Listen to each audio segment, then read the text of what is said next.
So today is November 11th, and this day has many names. First, it was known as Armistice Day. In many countries, it's known as Remembrance Day. And in this country, in the USA, it's referred to as Veterans Day. This day marks the day that World War I ended at 11 a.m. on the 11th day of the 11th month in 1918. So this day has always been striking and deeply moving for me ever since I was a kid. My first introduction to this day was waking up in the wee hours of the morning on November 11th, which if it was a weekday, that meant there was no school, so that was a whole celebration all on its own. But we would wake up to this little marching band going through town at about 6 in the morning in pitch dark. So there would be these old, in the early years, it was World War II veterans. So there were trumpets, there were trombones, there was a tuba, there was a euphonium, there was a drum player, and they would march on most of the streets in the town, starting at 6 or 5 a.m. to mark the start of Remembrance Day. And once I started school, and I'm sure you all had this experience, there was the Remembrance Day Assembly. I don't know what you called it, but did you have that experience? Okay, in Canada, it was something that was not missed. It was not missed. And so everybody in the school, for the elementary school, kindergarten, grade 6, and then it continued right up to grade 12, the day before, if it was a weekday, we would gather, and the ceremony would consist of they would get a trumpet player to play, what is the name of the melody they played? They play taps, right. And then there would be 2 minutes of silence, and I suspect since it was a school, the teachers probably shortened it to 1 minute so that it was sustainable, but it was truly 1 minute or two of complete silence in the gym. And then they would get a speaker. Usually it was a World War II veteran. And quite honestly, I didn't always get what the person was talking about. And it was quite perplexing, but the whole tone of the assembly was very somber and very serious. And I think all the kids got that this was something that we really had to take in and try and understand. The one thing that always got to me, though, that I totally understood from the get-go was they would have the speaker recite In Flanders Field. And that poem really, really got down deep inside. And then the speaker would always finish the presentation with the words, "Lest we forget." Let us never forget the atrocities of war. This must never be forgotten. So in time, I started doing more reading. In time, I learned that a very good friend of mine, I had no idea for about the first 25 years that I knew him, that he had the experiences that he had in World War II. I just knew that he had gone to war, but he never spoke about it, which is pretty typical of World War II veterans. But at one point, I learned that this dear friend, Fred Sutherland, who was born in Peace River, Alberta, a little town in northwestern Alberta, at the age of 18, in 1941, he didn't finish high school. He joined the Air Force, and he was sent off for training in Manitoba first, and then they were all carted over to England, where they continued their training. He was trained as a gunner. And he got involved with this one team that I guess they were all pretty exceptional. Here, Fred was just a kid, right, from central Alberta. What did he know about planes or being a gunner? But, they were all basically boys, who were learning quickly. They saw their capacity, and then they approached Fred's team to go on a special, super secret mission. So they agreed to it without knowing what they were getting into. What they agreed to was they became part of a mission called the Dam Busters.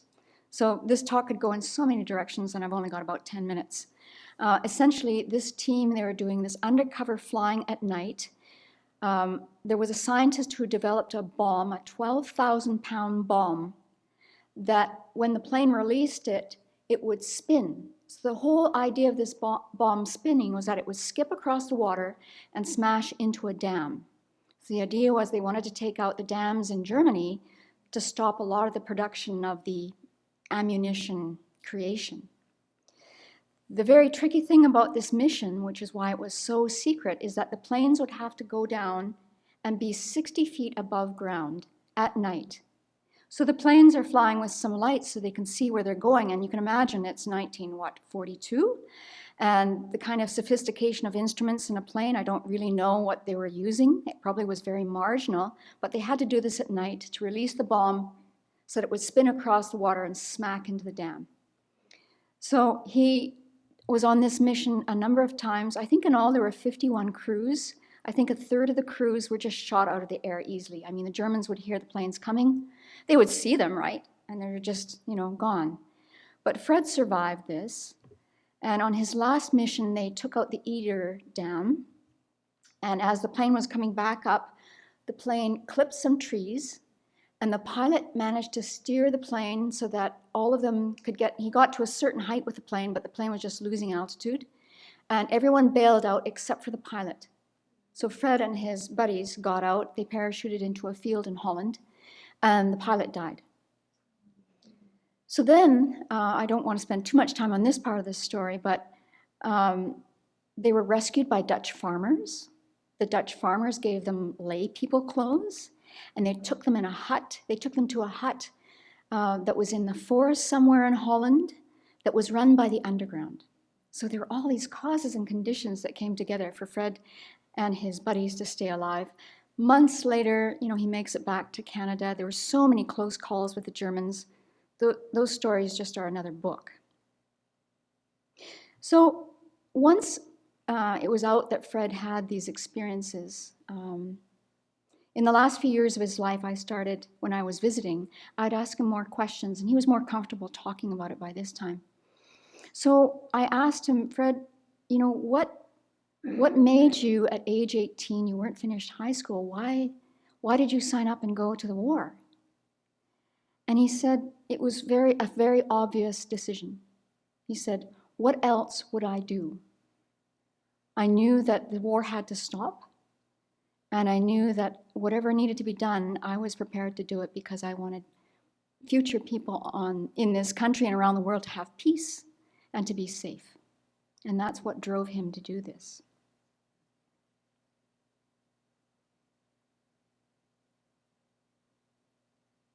So lest we forget, if it was a case of just remembering the outcomes of war, the tragic and brutal and in many cases horrific ways that people died, if it was just remembering that, then everything should have stopped after World War I, really, because that was named the war to end all wars. But sadly, we know this is not the case. It's not just remembering that's going to do it. We have to be informed. We have to know this history. It's incumbent on us to learn the history of these different wars. But that's not going to do it. So I meant to bring a copy of the book. There's one book that really addresses this so clearly, and it's His Holiness the Dalai Lama's book, How to See Yourself as You Really Are. And in the beginning of the book, he lays out clearly why we've got to really work as a world community to bring peace to the world. And then, of course, the book really focuses on developing the understanding of emptiness. But I'm going to read some sections from this book that just address the world population and why I think it's really impossible for us to achieve. Not that we all have to become Buddhists, but the kind of ethical values that we can teach to the children in the world who will become adults, who will make decisions. Now, this book was published in 2006, and when you hear this next section, you would think he wrote it last month. He writes, when we rise in the morning and listen to the news or read the newspaper, we're confronted with the same sad news. Violence, wars, disasters. It's clear that even in modern times, precious life is not safe. I can't recall a single daily news program without the report of crime somewhere. There's so much bad news, such an awareness of fear and tension, that any sensitive and compassionate being must question seriously the progress that we've made in our modern world. I hope you share my concern about the present worldwide moral crisis, and that you'll join me in calling on all humanitarians and religious practitioners who share this concern to contribute to making our societies more compassionate, just, and equitable. I say this not as a Buddhist, nor as even a Tibetan, but simply as a human being.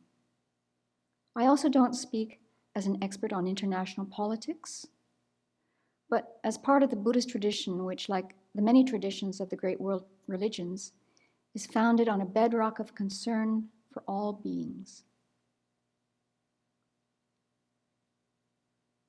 Living in society, we must share the suffering of our fellow citizens and practice compassion and tolerance, not only toward our loved ones, but also towards our enemies. This is the test of our moral strength. We must set an example by our own practice, for we cannot hope to convince others of the value of religion by mere words. The ultimate purpose of all religions is to serve and benefit the world. This is why it is so important that religion always be used to affect the happiness and peace of all beings. My intention in this book is to make a contribution, however small, to world peace by explaining Buddhist notions about finding the source of hurtful emotions, such as attachment and hatred within ourselves, and then describing Buddhist practices to undermine these painful influences and then supplant them in the heart with insight and love. So over the course of 7 years of Memorial Weekend retreats, Venerable Children unpacked this book. There's 44 teachings that she's given on this, and so if you're interested in learning how to cultivate this attitude that His Holiness is speaking about and learn something about emptiness, then I really recommend this.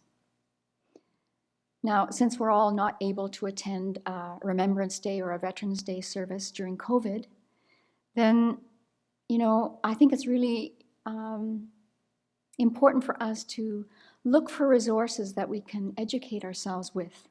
There's so many books now written on different wars, on the Holocaust. There's thousands, literally thousands. There's a new resource that it's not a new resource, I just found it lately. It's a foundation founded by Steven Spielberg.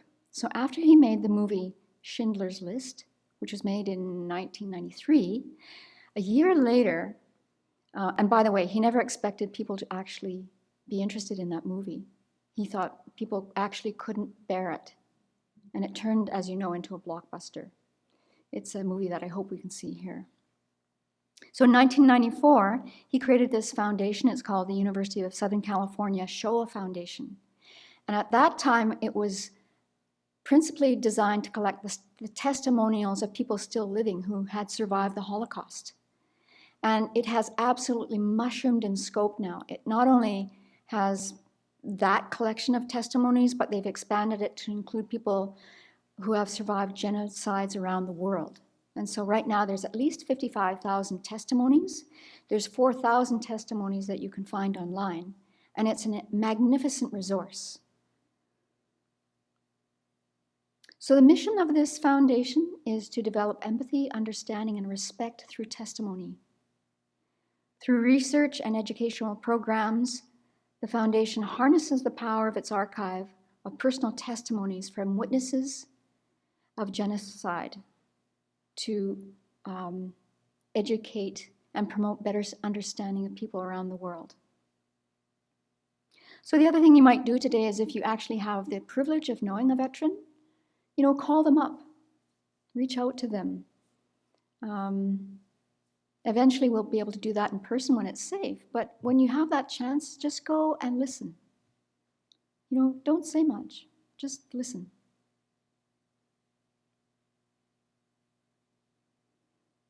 So I'll read another section from His Holiness's book in closing, and he says this: a spiritual approach may not provide an overnight solution to all the political problems caused by our present self-centered approach.